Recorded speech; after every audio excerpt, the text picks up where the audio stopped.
श्री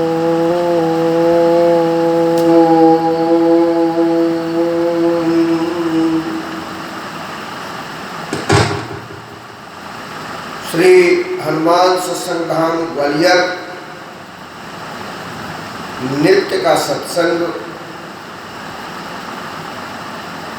जिज्ञासा सम्माननीय श्री रामस्वरूप पंसारी जी की मोक्ष के 10 साधनों में एक साधन स्वधर्म पालन। वास्तव में जीवन में इस मोक्ष के सोच की आवश्यकता।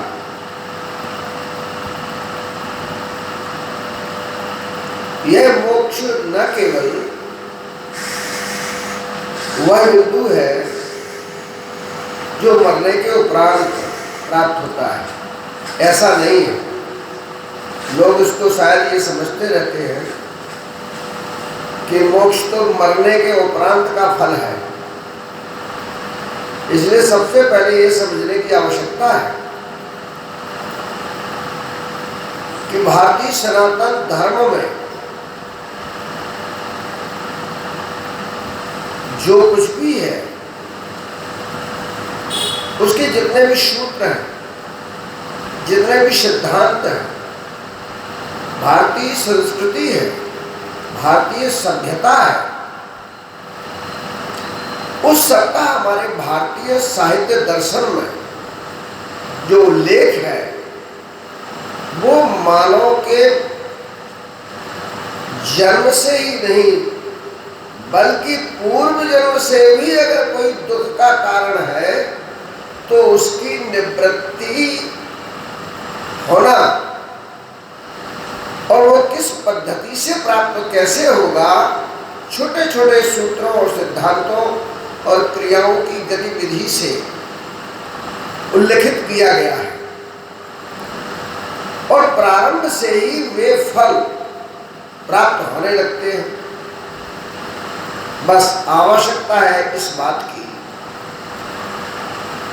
कि हम किसी भी उस सिद्धांत को अपनाएं अपने जीवन में, जिसके द्वारा चाहे हमारा जीवन धर्मनिष्ठ बन जाए तो धर्म फल मिल जाएगा, हमारा जीवन कर्मनिष्ठ बन जाए तो अर्थ फल मिल जाएगा, हमारा जीवन विवेकमय बन जाए तो काम मिल जाएगा, और हमारा जीवन इन तीनों धर्म अर्थ काम के स्वरूपों का समन्वयी बन जाए तो मोक्ष बन जाएगा, मोक्ष मिल जाएगा। और उन्हीं में ये चौथा फल जिसका उल्लेख हमारे पुराणों में, हमारे शास्त्रों में, हमारे वैदिक ग्रंथों के भाष्यों में वर्णित है,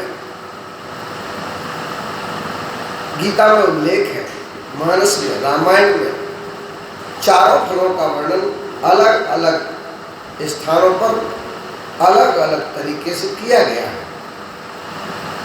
आज हम सौभाग्यशाली हैं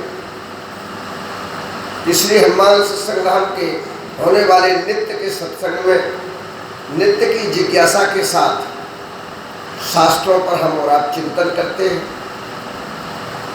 और वो चिंतन हमारे जीवन का अंग बन जाता है, तब निश्चित रूप से सत्संग का महत्व समझ में आने लगता है। सत्संग से विवेक की दृष्टि उत्पन्न होती है, और वह विवेक की दृष्टि ही तो मोक्ष मार्ग की ओर ले जाती है। पूर्व के साधनों के साथ हमने मोक्ष के बारे में बहुत कुछ परिभाषित किया है। श्री हनुमान सत्संग्राम ग्वालियर यूट्यूब चैनल पर वो मोक्ष के साधन जिनका जीवन में लाभ, वो इसके पूर्व जो वीडियो है उनमें उपलब्ध है।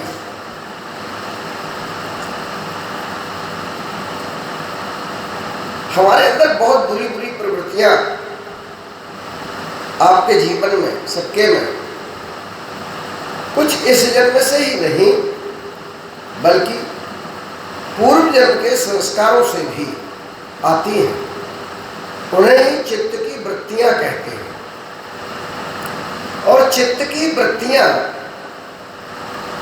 जब वर्तमान के जीवन में संयोग पाती हैं, जैसे कोई बीज को भूमि मिल जाती है, किसान मिल जाता है, पर्यावरण मिल जाता है, तो वो बीज अंकुरित होकर पौधा बनता है, वृक्ष बन जाता है।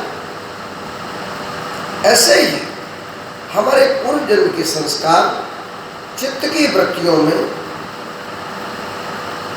अपने अनुकूलता का पर्यावरण जैसे ही पाते हैं, वे संस्कार जाग जाते हैं और फिर उन्हें ये जीवन अंगीकार कर लेता है। उन संस्कारों में अच्छे संस्कार भी हो सकते हैं, अर्थात करणीय कर्म के संस्कार हो सकते हैं, अकरणीय कर्म के संस्कार भी हो सकते हैं और होते हैं। उसी से तो हमारा जीवन वर्तमान में मानव समाज के बीच, संसार के बीच अच्छा और बुरा, धर्ममय अधर्ममय, पापमय पुण्यमय लोगों के द्वारा परिभाषित होने लगता है। वास्तव में उन संस्कारों में से केवल वह संस्कार जाग पाए, हमारे जीवन रूपी भूमि में केवल हमारे अंदर पड़े हुए चित्त रूपी वृत्ति के बीज केवल वही पैदा हो पाए, वही जम पाए, वही उग पाए जो केवल सकारात्मक है। इसके लिए भी हमारे भारतीय सनातन के माध्यम से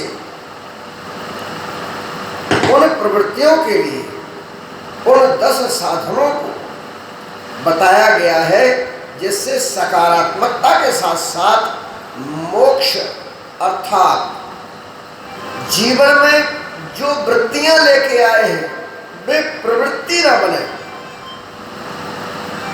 धर्म तो बने, कर्म तो बने, काम बने, लेकिन वह सब सकारात्मक भी हो और न केवल सकारात्मक बल्कि उसका और अगला स्वरूप है, वो है निवृत्तियात्मक, निवृत्ति पैदा करने वाला।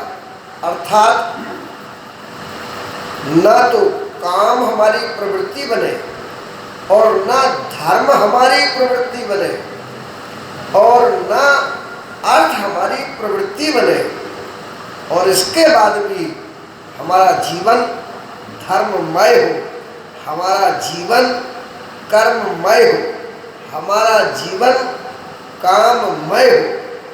लेकिन प्रश्न है कि ये कैसे होना चाहिए, कैसे पता लगेगा, हम कैसे ऐसे बन पाएंगे कि हमारे जीवन में ये सब तीनों फल निवृत्ति मार्गी बन जाएंगे। तब हमारा चौथा फल इनके साथ साथ चलता रहेगा। अर्थात उन्हीं के 10 साधन में एक साधन है स्वधर्म पालन। स्वधर्म पालन, स्व माने अपना, धर्म माने जिसे धारण कर रखा है, आरोपित स्वरूप को धर्म कहते हैं। धार्यति धर्म। रामो धर्मो वान विग्रह। राम के द्वारा जो ये विग्रह धारण किया गया है, राम क्या, जो संसार में कण में रमण करने वाली शक्तिमय है, आत्मामय है, ऊर्जामय है, गतिमान है, जिससे ही चट्टानें बढ़ती हैं, जिससे ही जल में प्रवाह है, जल में रस है, गुण है, पृथ्वी में गंध है, आदि आदि जो गुण है सब में, पंच तत्व में, और इस पंच तत्व से निर्मित जगत में स्वरूप है और गुण है। ये जो धारण कर रखा है किसने, उन राम ने। इसलिए राम का विग्रह है ये संसार। ऐसे ही हमारा जो आपका स्वरूप है, इसमें राम और आत्मा विराजमान है। तो ये विग्रह है, तो ये विग्रह काय का है, मनुष्य का। तो मनुष्य रूप धारण किया है। तो जिन जिन चीजों को हम धारण कर रहे हैं, हमें उनके आधार पर अपना जीवन संचालित करना हमारा स्वधर्म कहलाएगा।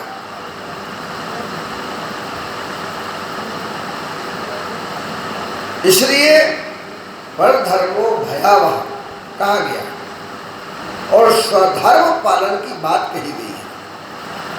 और इसीलिए स्वधर्म पालन मात्र से मोक्ष मिल जाएगा, अर्थात प्रवृत्तियों का साथ नहीं रहेगा।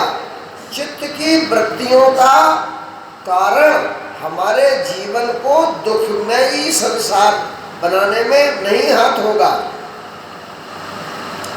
हमारे पूर्व जन्म के संस्कार भी हमें दुख प्रदान नहीं कर पाएंगे, क्योंकि अलग अलग हमारे शास्त्रों में जैसे कहा गया, भगवान श्री कृष्ण ने कहा योगश्चित्त वृत्ति निरोधा, योग के माध्यम से चित्त की वृत्तियों का निरोध कर देना। निरोध का भी वही मतलब है कि उसको आगे भूमि न मिलना जिसमें उसका उत्पादन होता है, उसको न मिलने देना। जब भूमि ही बीज को न मिले तो उत्पादन हो कैसे पाएगा। निरोध कर देने का अर्थ ही यही है। चित्त की वृत्तियों का भूमि को न प्राप्त होना तो बीज जमेगा कैसे। ऐसे ही और सब लोग तो योगी नहीं हो सकते कि सबके सब चित्त की वृत्तियों का निरोध कर ले। तो सबसे सरलतम तरीका हमारे ऋषियों मुनियों ने, हमारे धर्मशास्त्रों में एक नहीं 10 बता दिए हैं।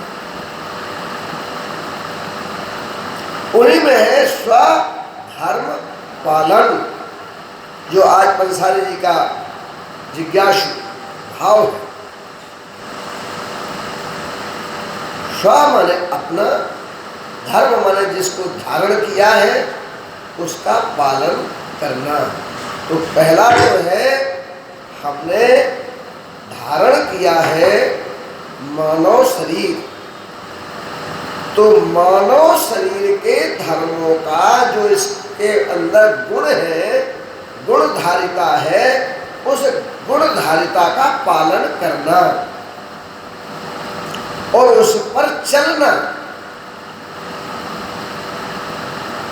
स्वधर्म पालन केवल स्वधर्म नहीं, बल्कि मोक्ष का मार्ग कब बनेगा, कब यह होगा कि वो दुख का कारण फिर हमारा जीवन नहीं बनेगा, न पुराने संस्कारों से और न वर्तमान के जीवन से। दोनों में से एक में भी अशांति का कारण नहीं बन सकता, दुख का कारण नहीं बन सकता। उसका फार्मूला है स्वधर्म पालन। मानव शरीर धारण किया है, जन्म लेते ही भूख लगती है, प्यास लगती है, तो भूख का निदान, प्यास का निदान प्राप्त संसाधनों के माध्यम से जो मानव का सहज जीवन है, इसके आधार पर इसको प्राप्त कराना।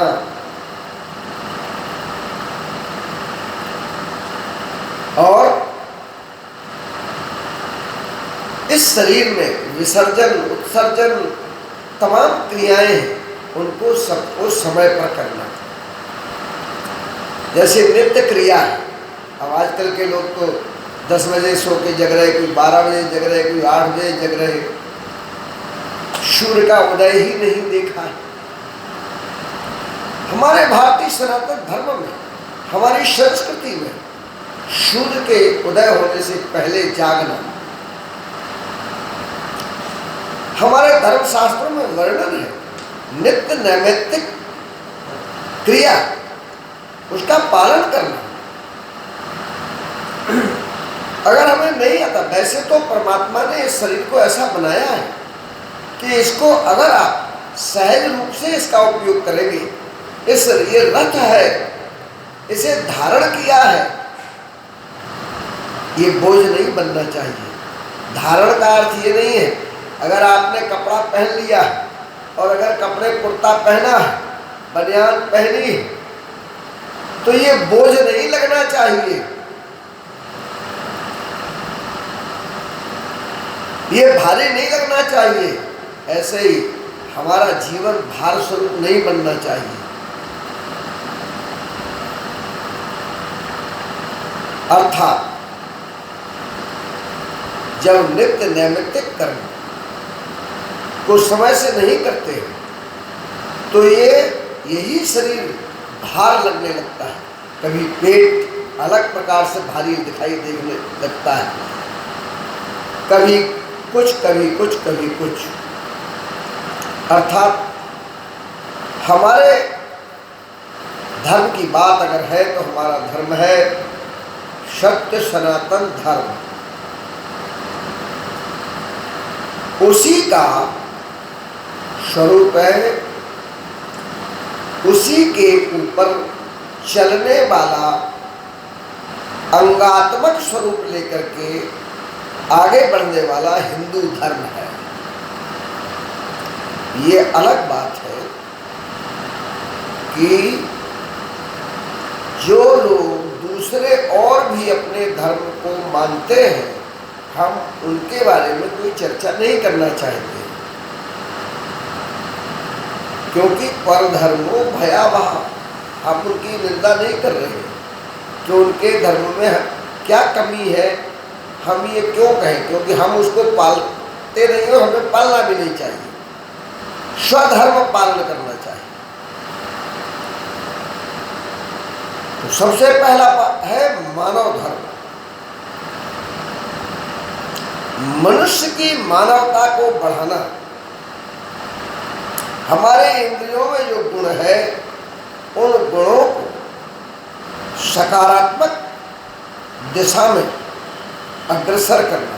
आंखें क्या देखें, कान क्या सुने, नाक क्या सूंघे, हाथ क्या करें, पैर कहाँ पर जाएं, ये सब वहाँ जाएं जहाँ हमारे सनातन धर्म में, हमारे हिंदू धर्म में जिनको श्रेष्ठता प्रदान की गई है, जिनको करणीय कहा गया है, जिनके द्वारा ही हमारे अंदर मानवता उत्पन्न होगी। मानवता को उत्पन्न कराने वाला, इसीलिए हमारे वेद में कहा मनुर्भव, मनुष्य हो। मनुष्य स्वरूप तो मिल गया, लेकिन अब उसके गुणों को धारण अवस्था के साथ विकसित करना। इसीलिए स्वधर्म पालन की आवश्यकता है, क्योंकि जन्म से हम मनुष्य मात्र नहीं है, हमें होना पड़ेगा। तो कौन सा उसमें जो गुण है उन गुणों का पालन करना होगा। और मानवता जब होगी तो ना तो हमारे अंदर प्रवृत्ति रहेगी और न आसक्ति रहेगी, न अहंकार रहेगा, न काम क्रोध लोभ मोह मत्सर रहेगा। अर्थात मानवता इन विकारों को दूर करती है। अगर प्रकृति प्रदत्त कारण से संयोगवश संस्कारों से विधिवश कुशल जो है सुजन विधिवश सुजन कुसंगत पढ़ही तो फणिमणि सम निज गुण अनुसर। संसार में नाना प्रकार के लोग मिलते, नाना प्रकार के लोग रहते, हम उनसे क्यों द्वेष रखें, हम उन पर क्यों घृणा करें। बस लेकर हमें कैसे रहना है, जैसे मणि सांप के साथ रहती है लेकिन उसके जहर का असर उस पर बिल्कुल नहीं होता, वो जो है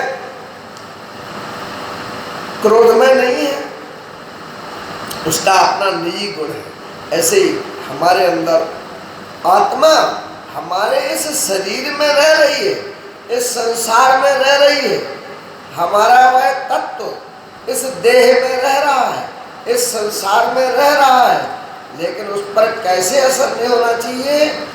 ऐसे ही जैसे सांप के भीतर मणि रहती है,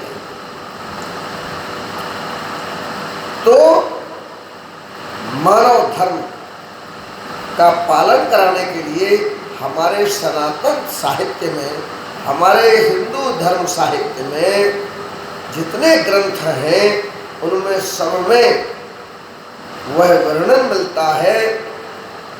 एक भी अगर हमने अपना लिया तो उस पर, जैसे कल स्वाध्याय पर चर्चा हुई थी, कुछ भी अपना लेंगे तो निश्चित रूप से हमारा जीवन मोक्ष मार्ग पर ही चलेगा। अब रहा सवाल ये कि केवल मानव तो सभी हैं, अन्य लोग भी सब मानव हैं, मानव जाति है, लेकिन मानव जाति सब हिंदू नहीं है, मानव जाति में सब सनातनी नहीं है। तो हमें ये सोचना होगा कि जो भी हम हिंदू हैं, जो भी हम सनातनी हैं, हम सबको अपने धर्म का पालन करना चाहिए, क्योंकि मोक्ष के लिए अर्थात शांति के लिए अर्थात दुख निवृत्ति के लिए, जीवन मुक्ति के लिए, जन्म मृत्यु से चक्कर से बचने के लिए और वर्तमान के चक्करों से बचने के लिए हमें सनातन धर्म हिंदू धर्म का पालन करना चाहिए। उससे क्या मिलेगा? हमारा धर्म समन्वयवादी है, हमारा धर्म सहिष्णुतावादी है, हमारा धर्म सामंजस्यवादी है, हमारे धर्म में दया के संस्कार हैं, हमारे धर्म में परोपकार के संस्कार हैं, परमार्थ के परस्वार्थ के संस्कार हैं। जन्म से ही उदारतावादी कर्म देखने को मिलते हैं। बच्चे का जन्म होते ही, बच्ची का जन्म होते ही थाली का पहले बजना होता था, जैसे संसाधन हुआ करते थे उनका उपयोग होता था। आज दूसरे संसाधनों का उपयोग होता है। आज भी लोग दान दक्षिणा दूसरे लोगों को, सेवकों को उपहार प्रदान करते हैं। ये क्या है? ये केवल स्वधर्म का संस्कार उस जन्म लेने वाली बच्चा बच्ची के लिए मात्र नहीं है, क्योंकि जन्म से ही संस्कार भी प्रारंभ हो जाता है। जैसे ही माँ से बच्चा अलग होता है, उसमें अपने संस्कार, पहले गर्भ संस्कार थे, फिर जन्म संस्कार आरंभ हो जाते हैं। वहां से ही उसके साथ संस्कार आरंभ में सूक्ष्म रूप से संग से प्राप्त करने वाला स्वरूप संस्कार कहलाता है। संगति के साथ से आकार को ग्रहण करना, संग संस्कार में संग स और आकार दो तीन भाग है। संगति के साथ से साथ कर लेना, आकार बना लेना संस्कार बन जाता है। तो चाहे श्रवण के माध्यम से कोई ध्वनि पहुंच रही हो, चाहे आंखों के सामने का कोई दृश्य पहुंच रहा हो, चाहे किसी का ऊपर से हाथ का स्पर्श का अनुभव हो रहा हो, चाहे किसी ने गोदी में ले लिया हो, भगवान राम को सबने लिया, सर्वस्दान दीन सबका हो, जय राखा पावा नहीं ताहू। वे लोग जो माता पिता और अपने लोग होते हैं, उन लोगों को क्या होता है उस समय, जन्म के समय उपहार देते हैं। ये क्या है? ये उस लोभ की वृत्ति की निवृत्ति है। जिस धन से आसक्ति है, लोभ है, मोह है, उसको सेवकों को उपहार देना, बड़ों का सम्मान करना, दान और दक्षिणा देना, बच्चे के उपलक्ष्य में अनाथालयों का बनवाना, बच्चे के उपलक्ष्य में मंदिरों का बनवाना, स्कूलों का बनवाना, ऐसा बोलकर भी रखना, ये सारे संस्कार अगर देता है तो वो सनातन धर्म है, जिसमें त्याग भरा हुआ है। तो भाई जब बड़ों में एक ही क्रिया से बड़ों में तो त्याग पैदा हो रहा है, और जो पैदा हुआ है उसमें संस्कार पैदा हो रहा है त्याग का, वहीं से निवृत्ति मार्ग आरंभ हो रहा है सूक्ष्म संस्कार के रूप में। अर्थात वे सारे सद्गुण भारतीय सनातन धर्म का पालन मात्र कोई करे, ये रूढ़ियां नहीं है।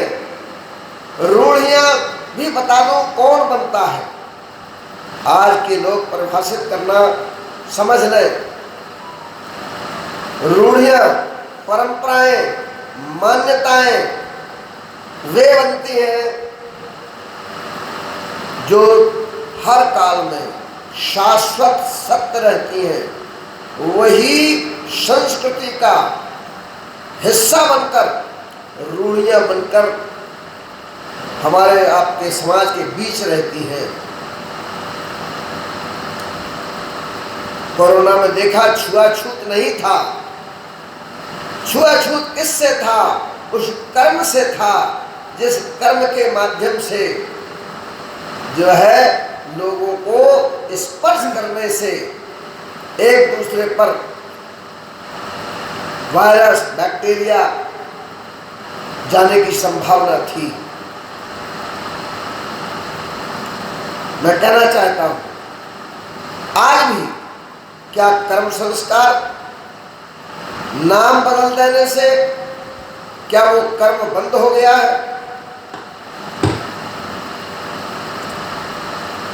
मैं ग्वालियर की उस नगर निगम को धिक्कारना चाहता हूं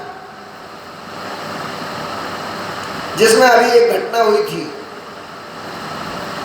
जिसमें स्वीपर ने जब उस चैम्बर में डुबकी लगाई और वो खत्म हो गया। ये क्या है? आज पाश्चात्य सभ्यता के मानने वाले लोग तमाम प्रकार की बातें करते हैं,